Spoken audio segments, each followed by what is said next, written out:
ரஷ்யாவில் பெய்த கனமழை காரணமாக 10,000 வீடுகளை வெள்ளம் சூழ்ந்துள்ளதால் பொதுமக்களின் இயல்பு வாழ்க்கை பெரிதும் பாதிக்கப்பட்டது.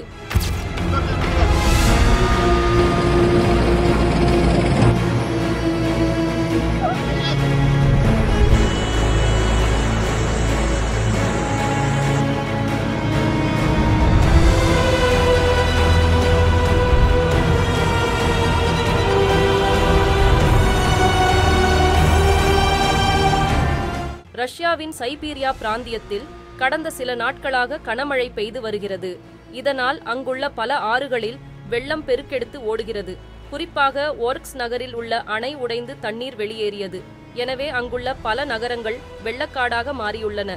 இதனால் 10,000க்கும் மேற்பட்ட வீடுகளை வெள்ளம் சூழ்ந்துள்ளது. முன்னெச்சரிக்கை நடவடிக்கையாக அங்கு வசிப்பவர்கள் பாதுகாப்பான இடங்களுக்கு வெளியேற்றப்பட்டு உள்ளனர். மேலும் வெள்ளம் அதிகம் பாதிக்கப்பட்ட இடங்களில் மீட்பு படையினர் மீட்பு பணியில் ஈடுபட்டு வருகின்றனர்.